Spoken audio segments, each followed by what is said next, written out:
یہ صندوق ایک الگ خیمے میں رکھا جاتا تھا جہاں پر حضرت ہارون علیہ السلام سمیت کسی کو جانے کی اجازت نہیں تھی۔ سال میں صرف ایک دن جو تہوار کا دن ہوتا تھا اس خیمے میں حضرت ہارون علیہ السلام جاتے تھے اور اللہ تعالیٰ سے اپنی قوم کے لیے بخشش طلب کرتے تھے۔ اس خیمے میں جانے سے قبل ایک گائے اور 2 بکرے قربانی کے لیے لائے جاتے تھے۔ سب سے پہلے گائے کی قربانی پیش کی جاتی تھی۔ اس گائے کو اس کے خون، گوبر، چربی، کھال سمیت جلا دیا جاتا تھا۔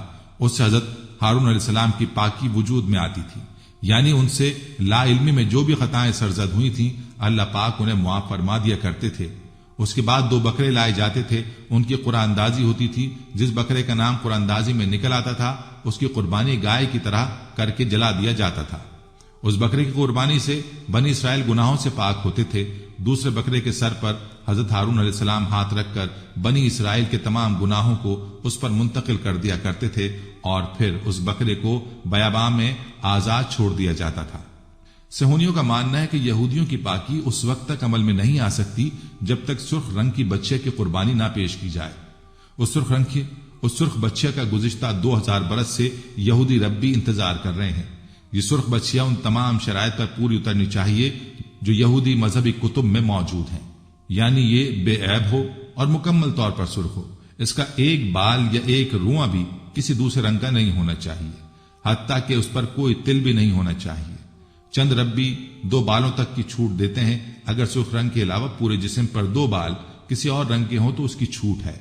اس سرخ بچے کے بغیر صہیونی غلبے کی ریشہ دوانیوں کو اس کی تکمیل کے لیے آگے نہیں بڑھایا جا سکتا، اس لیے اس بچے کی تلاش پوری دنیا میں جاری تھی۔ کئی دفعہ ایسی سرخ بچیا کو ڈھونڈ بھی لیا گیا مگر مذہبی رہنماؤں کے مطابق یہ تمام شرائط پر پورا نہیں اترتی تھیں، اس لیے پھر سے نئی تلاش شروع کر دی گئی۔ چونکہ سرخ بچیا کہیں سے دستیاب نہیں ہو رہی تھی اور صہیونیوں کے صبر کا پیمانہ لبریز ہوتا جا رہا تھا، اسی لیے انہوں نے شارٹ کٹ ڈھونڈا۔ تیسرے ہیکل سلیمانی کی تعمیر دی ٹیمپل انسٹیٹیوٹ کے لیے اسرائیل میں باقاعدہ ایک ادارے کے نام سے کام کر رہا ہے جس میں ہر طرح کے ماہرین موجود ہیں۔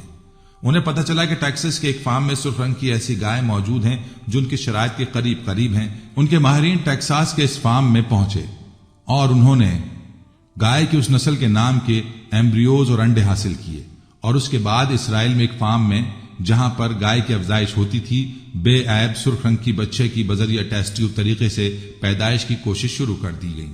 کچھ عرصے قبل اسرائیلی ماہرین مطلوبہ بچہ پیدا کرنے میں کامیاب ہو گئے تھے جو مکمل طور پر سرخ رنگ کا تھا۔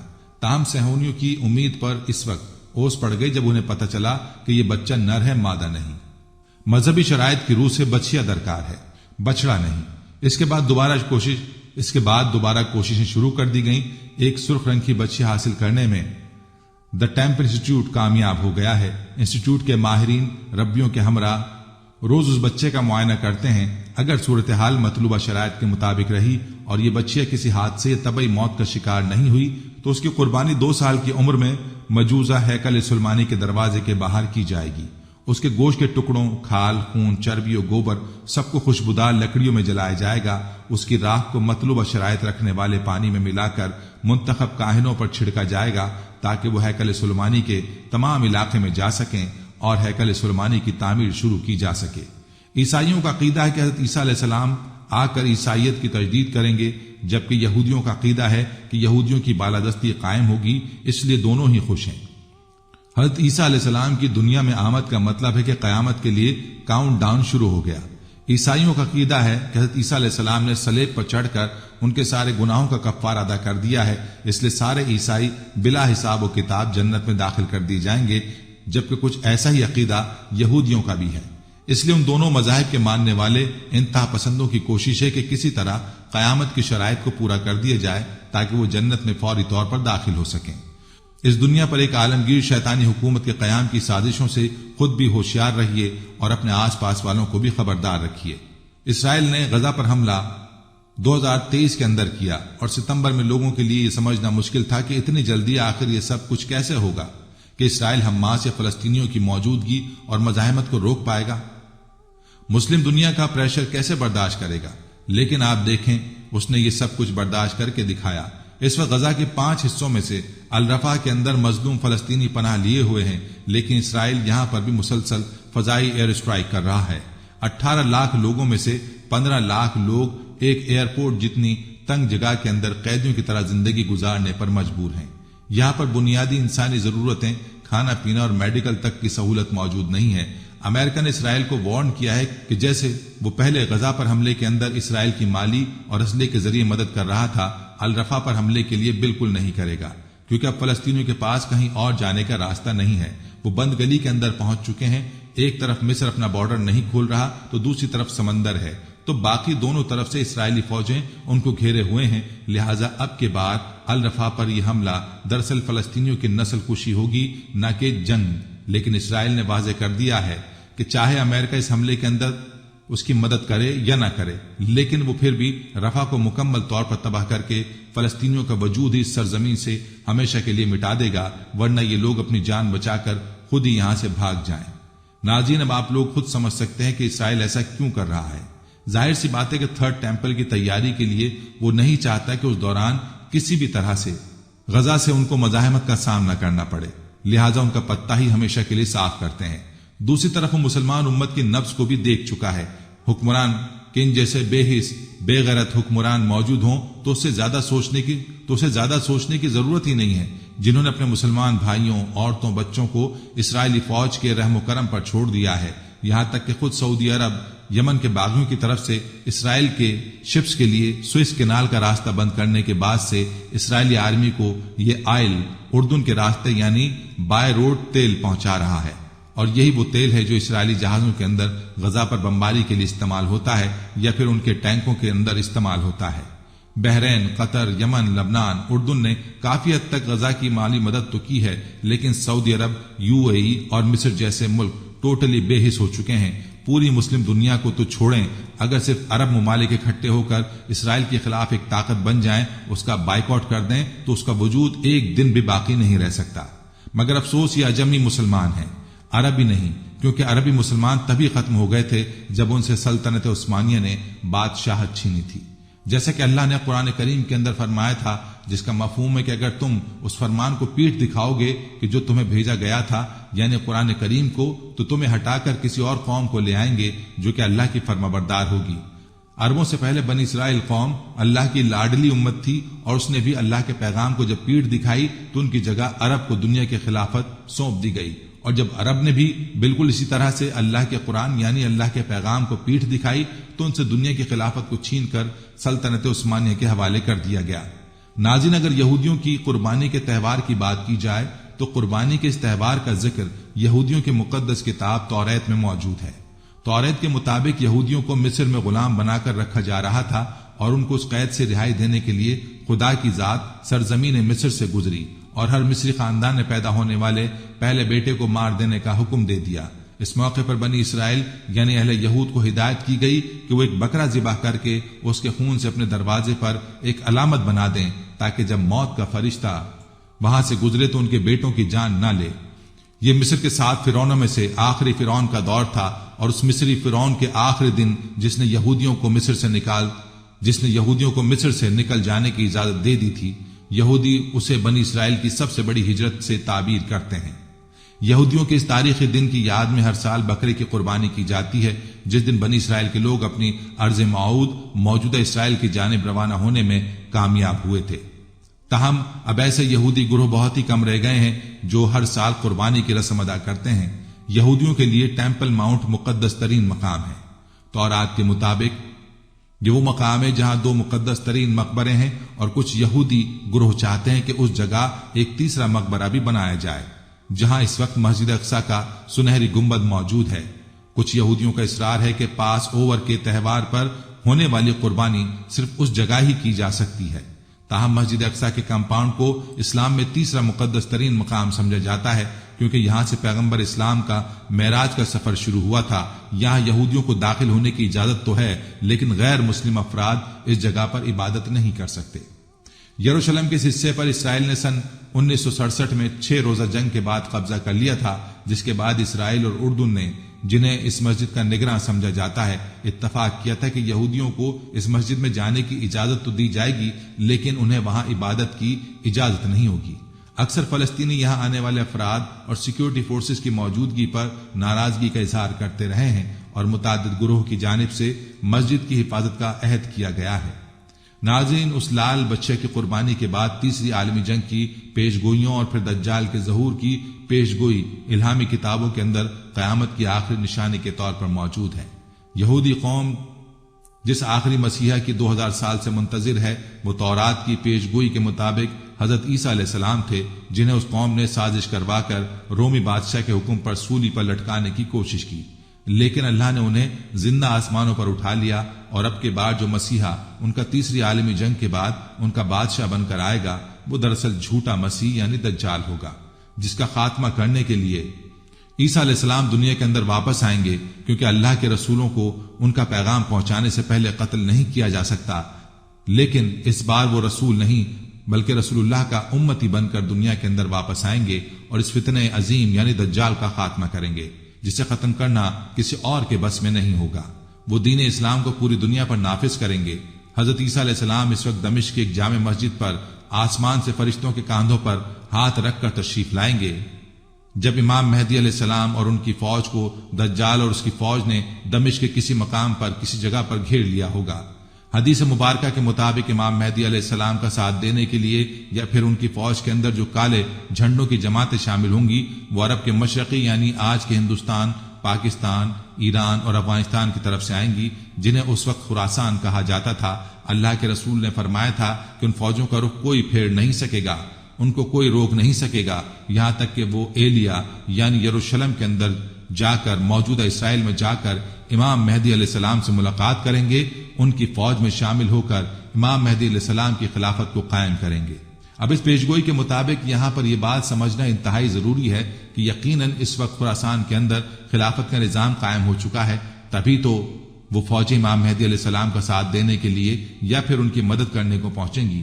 اللہ کے رسول صلی اللہ علیہ وآلہ وسلم نے فرمایا تھا کہ اگر تمہیں گھٹنوں کے بل گھسیٹ کر بھی جانا پڑے تو امام مہدی علیہ السلام کی فوج کے اندر شامل ہو جانا، کیونکہ وہ جنتی لشکر ہوگا۔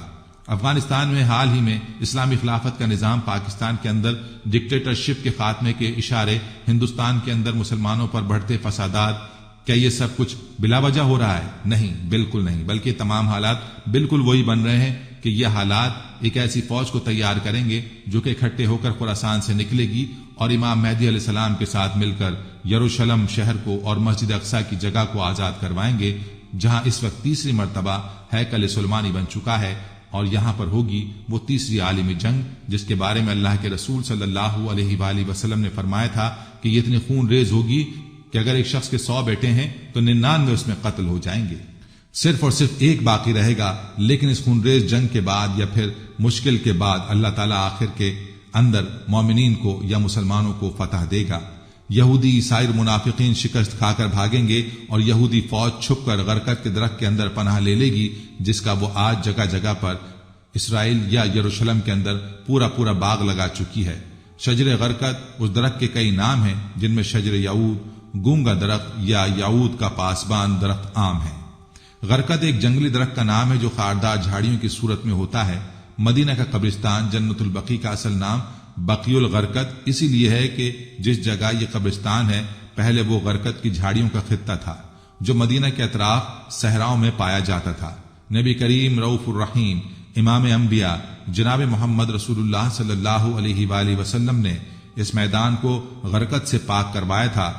ناظرین، حضرت ابو ہریرہ رضی اللہ عنہ سے روایت ہے کہ رسول کائنات صلی اللہ علیہ وآلہ وسلم نے ارشاد فرمایا، قیامت نہ ہوگی یہاں تک کہ مسلمان یہودیوں سے جنگ کریں اور مسلمان انہیں قتل کر دیں، یہاں تک کہ یہودی پتھر یا درخت کے پیچھے چھپیں گے تو پتھر یا درخت کہے گا، اے مسلمان، اے عبداللہ، یہ یہودی میرے پیچھے ہے، آؤ اور اسے قتل کر دو، سوائے درخت غرقد کے، کیونکہ وہ یہود کے درختوں میں سے ایک ہے۔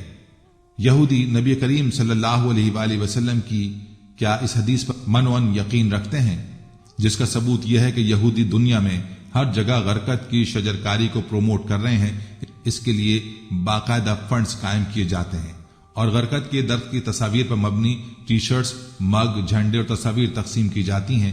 ایک رپورٹ میں انکشاف کیا گیا تھا کہ یہودیوں نے گولان کی پہاڑیوں کو فتح کرنے کے بعد وہاں غرقد کی کاشتکاری کر دی ہے، جبکہ افغانستان میں بھی اپنے قدم جمانے کے بعد وہاں خاموشی سے غرقد کی کاشتکاری کی جا رہی تھی۔ اسرائیل نے بھارت کو بھی اپنے ملک کے تمام بنجر اراضی پر غرقت کی کاشتکاری کرنے کے لیے کثیر رقوم دی ہیں۔ اسرائیلی حکومت پچھلے 40 سالوں سے غرقت کی شجرکاری میں مصروف ہے اور ایک اندازے کے مطابق اسرائیل میں 2010 تک 24 کروڑ غرقت کے درخت لگائے جا چکے ہیں۔ ناظرین، اس تیسری عالمی جنگ کی فتح کے بعد اور دجال کے قتل کے بعد حضرت عیسیٰ علیہ السلام پوری دنیا پر ایک ہی حکومت کو نافذ کریں گے۔ اس وقت پوری دنیا میں صرف ایک ہی دین ہوگا، یعنی دین اسلام، اور اس کے بعد قیامت کا آغاز ہوگا۔ ناظرین، مسلمانوں کا بیت المقدس سے نظریاتی رشتہ ہے۔ اسرا و معراج اور قبلہ اول کا اعزاز و شرف عطا کر کے اللہ تعالیٰ نے مسجد اقصیٰ کو مسجد الحرام کے ساتھ کئی اہم رشتوں سے جوڑ دیا ہے، جن میں سب سے اہم رشتہ نظریہ اور عقیدے کا رشتہ ہے، جو مسلمانوں کی توجہ اس حقیقت کی جانب مبذول کراتا ہے کہ ان دونوں میں سے ایک کو کھونے کا مطلب دوسرے کو کھو دینا ہے۔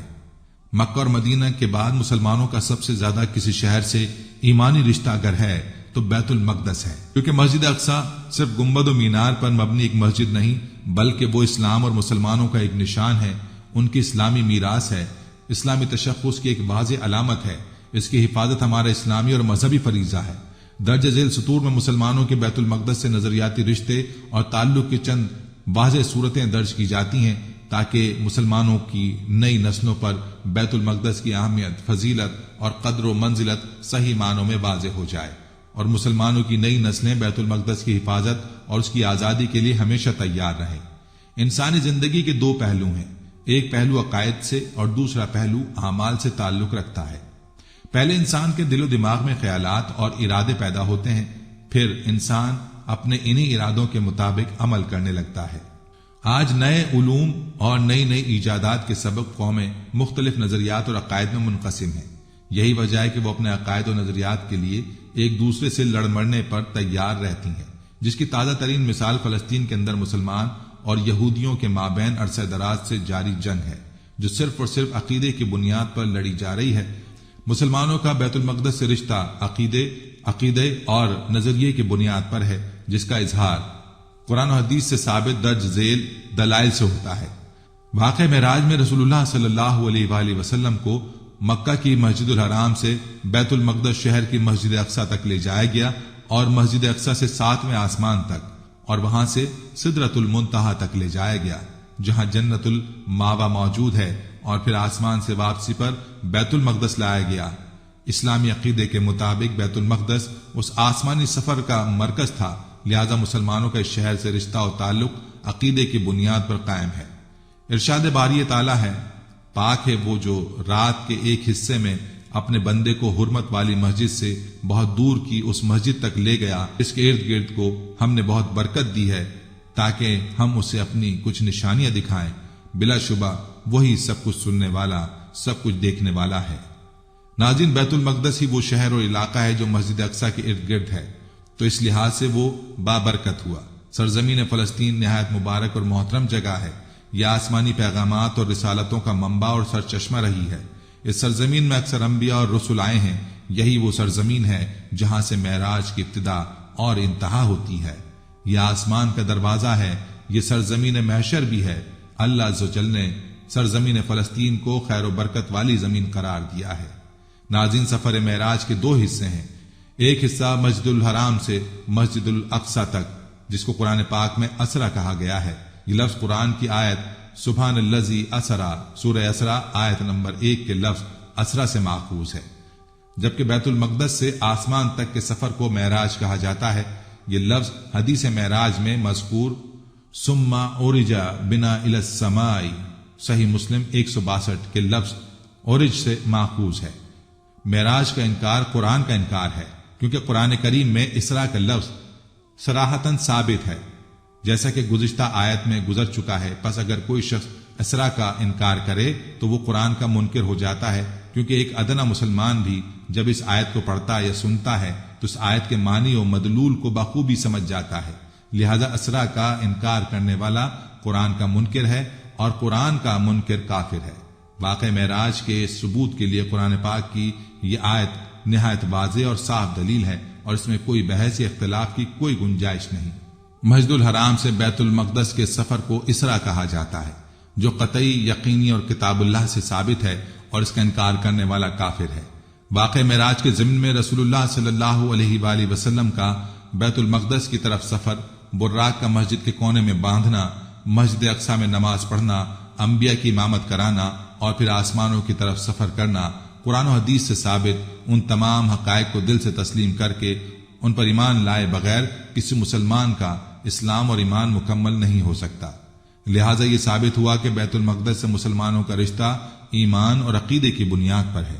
ناظرین، بیت المقدس سے نظریاتی یا عقیدے کی بنیاد پر تعلق اور رشتہ صرف فلسطین کے لوگوں کے ساتھ خاص نہیں ہے، بلکہ یہ نظریاتی رشتہ دنیا کے مشرق و مغرب میں موجود تمام مسلمانوں کا ہے، کیونکہ بیت المقدس صرف فلسطین کے اندر موجود 50 یا 60 لاکھ فلسطینیوں کی امانت نہیں ہے، بلکہ دنیا میں بسنے والے 2 ارب سے زائد مسلمانوں کی امانت ہے۔ لہذا اس نظریاتی عقیدے کے تعلق اور رشتے کی بنیاد پر فلسطین کے معاملے میں مسلمانوں کی ذمہ داری دن بدن بڑھتی اور وسیع تر ہوتی جا رہی ہے۔ جہاں تک دوسرے نقطے کا تعلق ہے، اس کا تعلق مسجد اقصی کے رقبے سے ہے، جبکہ مسجد اقصی سے مراد صرف احاطہ شدہ عمارت نہیں ہے، بلکہ پوری مسجد کا علاقہ ہے جس کا رقبہ 1,44,000 اسکوائر میٹر ہے۔ مسجد اقصی کو اقصی کمپاؤنڈ کے نام سے ذہن میں رکھیں، جس میں کئی مقامات شامل ہیں: قبۃ الصخرہ، مسجد قبلئی، مسجد براق، مصلی مروانی۔ یعنی مسجد اقصی در حقیقت ایک احاطہ ہے جس کے اندر عمارتیں، مسجدیں، پرنالے، گنبد، گیلریاں اور محرابیں وغیرہ ہیں، اور یہ سارا کچھ مسجد اقصی کی عمارت ہے۔ حضرت نوح علیہ السلام کے بڑے بیٹے سام کے نام پر آباد عربی میں سیریا ہونے والے ملک شام کو انگریزی میں سوریا اور سریانی میں شام کہتے ہیں۔ طوفان نوح کے بعد سام بن نوح اس علاقے میں آباد ہوئے تھے، اس لیے یہ علاقہ شام کے نام سے مشہور ہو گیا اور موجودہ مقبوضہ فلسطین شام کا علاقہ ہے، کیونکہ رسول اللہ صلی اللہ علیہ وآلہ وسلم کی حیات مبارکہ اور بعد میں جس خطے کے لیے بلاد شام کہا جاتا ہے وہ ان 4 ممالک سوریا، لبنان، فلسطین اور اردن پر مشتمل تھا۔ غیر منقسم ملک شام پر 636 عیسوی سے 1920 تک مسلمانوں کی حکومت رہی۔ سن 1920 میں شریف مکہ کی غداری کی وجہ سے خلافت عثمانیہ کا خاتمہ ہو گیا اور سن 1920 شام فرانس کے قبضے میں چلا گیا تھا، جس نے شام کو 4 الگ الگ سرحدوں سوریا، لبنان، فلسطین اور اردن میں بانٹ دیا۔ سن 1946 میں تقسیم شدہ سوریا کو فرانسیسی استعماریت سے آزادی ملی اور حافظ امین اس کا سربراہ بنا۔ سن 1970 میں حافظ الاسد نے ایک فوجی بغاوت کے ذریعے حافظ امین سے زمام حکومت اپنے ہاتھ میں لے لیا۔ سن 2000 میں حافظ الاسد کا انتقال ہوا تو اس کا بیٹا بشار الاسد اس ملک کا صدر بن گیا، اور آج تک انبیاء کی یہ سرزمین اس کی ظلم و زیادتیوں کی زد میں ہے۔ شہر بیت المقدس قیامت کے دن حشر و نشر کی سرزمین ہوگا، وہیں لوگ جمع ہوں گے اور ان سے حساب لیا جائے گا۔ حضرت ابو ذر رضی اللہ عنہ بیان کرتے ہیں کہ رسول اللہ صلی اللہ علیہ وآلہ وسلم نے ارشاد فرمایا، تم سوار اور منہ کے بل گھسیٹتے ہوئے اکٹھے کیے جاؤ گے۔ آپ صلی اللہ علیہ وآلہ وسلم نے یہ کہتے ہوئے اپنے ہاتھ سے ملک شام کی طرف اشارہ کیا۔ ایک اور حدیث میں رسول اللہ صلی اللہ علیہ وآلہ وسلم نے فرمایا، شام حشر و نشر کی سرزمین ہے۔ امام مناوی رحمہ اللہ فرماتے ہیں، یعنی یہ وہ مقام ہے جہاں لوگوں کو حساب کے لیے جمع کیا جائے گا اور لوگوں کو ان کی قبروں سے اٹھا کر اسی مقام کی طرف لایا جائے گا، اور شام کو اسی لیے خاص کیا گیا ہے کیونکہ یہ وہ سرزمین ہے جس کے بارے میں اللہ تعالیٰ نے فرمایا، ہم نے اس میں تمام جہانوں کے لیے برکت دی ہے، اور زیادہ تر انبیاء کرام اسی سرزمین سے بھیجے گئے اور یہیں سے دین کی دعوت دنیا میں پھیلی، تو اس لیے مناسب تھا کہ شام کی سرزمین کو ارض محشر قرار دیا جائے۔ حضرت زید بن ثابت رضی اللہ عنہ بیان کرتے ہیں کہ ہم لوگ رسول اللہ صلی اللہ علیہ وآلہ وسلم کے پاس کاغذ کے پرزوں سے قرآن کو مرتب کر رہے تھے تو آپ صلی اللہ علیہ وآلہ وسلم نے فرمایا، خوشخبری ہے شام کے لیے۔ صحابہ کرام کہتے ہیں کہ ہم نے کہا وہ کیوں؟ تو آپ صلی اللہ علیہ وآلہ وسلم نے فرمایا، شام پر اللہ کے فرشتوں نے اپنے پر پھیلا رکھے ہیں، فتنوں کے دور میں شام کی سرزمین سلامتی اور ایمان کی سرزمین ہوگی۔ حضرت ابو درداء رضی اللہ عنہ سے مروی ہے کہ نبی کریم صلی اللہ علیہ وآلہ وسلم نے فرمایا کہ ایک مرتبہ میں سو رہا تھا، خواب میں نے کتاب اسلام کے ستونوں کو دیکھا، انہیں میرے سر کے نیچے سے اٹھایا گیا، میں سمجھ گیا کہ اسے لے جایا جا رہا ہے، چنانچہ میری نگاہیں اس کا پیچھا کرتی رہیں، پھر اسے شام پہنچا دیا گیا۔ یاد رکھو جس زمانے میں فتنے رونما ہوں گے اس وقت ایمان شام میں ہوگا، یعنی قرب قیامت مسلمانوں کا وطن شام ہوگا اور یہ اس بات کی دلیل ہے کہ آخری وقت میں شام کی سرزمین میں امن و امان کو استحکام ملے گا، تاکہ جب مسلمان ممالک میں فتنہ برپا ہو جائے تو مومن اس کی طرف جا سکیں۔ شام و بیت المقدس اللہ کی حفاظت میں رہیں گے اور وہاں کے رہنے والوں کو اللہ فتنے کے ذریعے ہلاک نہیں کرے گا۔ حضرت عبداللہ بن حوالہ رضی اللہ عنہ کہتے ہیں کہ رسول اللہ صلی اللہ علیہ وآلہ وسلم نے فرمایا، ان قریب ایسا وقت آئے گا کہ تم الگ الگ ٹکڑیوں میں بٹ جاؤ گے، ایک ٹکڑی شام میں، ایک یمن میں اور ایک عراق میں۔